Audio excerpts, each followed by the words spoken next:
All right, today we're going to unravel the story of Vladimir Putin. It's a pretty wild journey that starts with him as a, well, seemingly ordinary KGB officer and ends with him becoming one of the most powerful and, let's face it, controversial leaders on the entire planet. So, this is the big question we're tackling, right? How did this happen? How does a guy once described as just a careful, nothing special intelligence agent climb all the way to the absolute peak of power in Russia?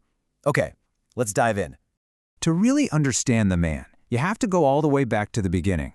Our story kicks off in the city that used to be called Leningrad, where the building blocks of Putin's character were really forged in the shadow of the Soviet state.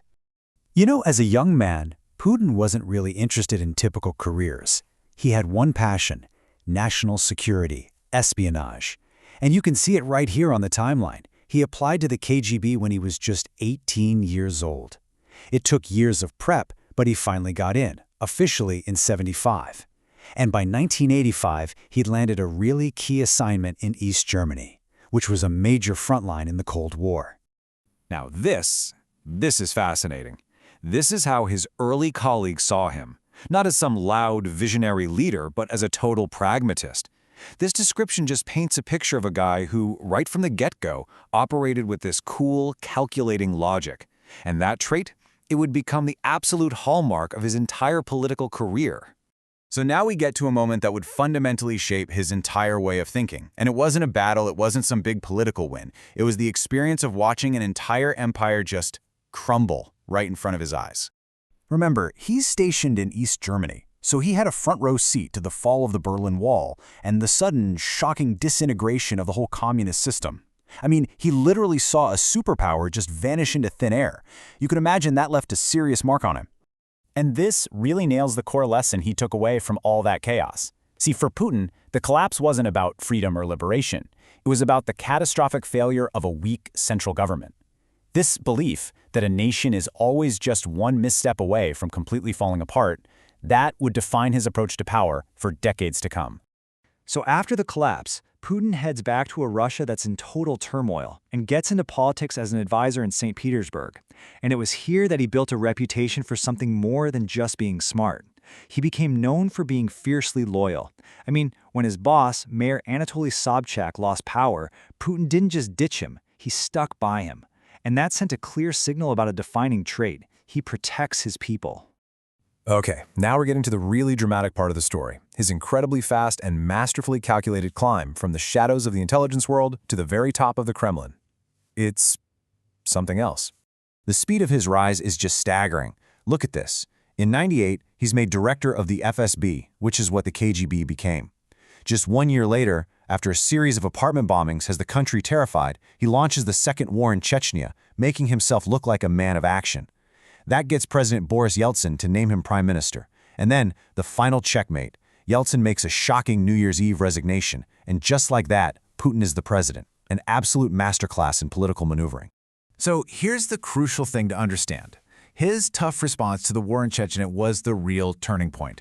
It tapped right into that lesson he learned back in 1989. People were scared, they felt the government was failing, and Putin stepped in offering exactly what he thought was missing: a strong, unwavering hand. That image just totally captured the public's imagination and cemented his popularity. So once he has the power, Putin starts reshaping Russia in his own image. This next part really explores the two sides of that coin. On one hand, restoring national pride, and on the other, the erosion of democratic freedoms. This balance sheet here gives us a really clear and pretty stark overview. On one side, you have reports pointing to a restored economy, a rebuilt military, and Russia returning to superpower status after all the chaos of the '90s. But on the other side, those same sources point to democracy being systematically weakened, a free press being dismantled, and political opponents ending up in jail. So how did he lock down his power so effectively? Well, the strategy was basically twofold. First, you reward loyalty. The oligarchs who sided with him got rich and powerful, creating this massive support network. Second, you control the story by bringing all the country's major media outlets under state control. And to make sure his power was permanent, he didn't exactly break the law, he just had it changed. When his term limits were up in 2008, he just stepped aside into the prime minister's job, had an ally tweak the constitution, and then came right back to an even more powerful presidency. It was a really clever legal move that basically let him stay in charge indefinitely. Okay, so with Russia stabilized at home, Putin turned his focus outward. His big goal was to put Russia back on the map as a global power, one that absolutely could not be ignored. And that set the stage for a direct challenge to the West. The first big signal came in 2008, when Georgia, a former Soviet republic, started making moves to join NATO. Russia responded with military force. The message to the world couldn't have been clearer. Russia has a sphere of influence, and it will defend it, period. Then, 6 years later, that same principle was put into action, but even more dramatically. After a pro-Western revolution happened in Ukraine, Putin orchestrated the annexation of Crimea. I mean, this was a direct challenge to the entire post-Cold War order, and it literally redrew the map of Europe by force. And all of that led, eventually, to the full-scale invasion of Ukraine in 2022, the largest land war in Europe since the Second World War. This invasion was really the culmination of Putin's long-held goal to reverse what he has always seen as the West encroaching on Russia's rightful territory. This quote really gets to the heart of the whole thing.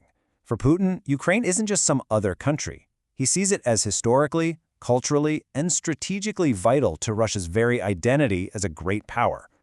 From his point of view, a pro-Western Ukraine means an irrelevant Russia.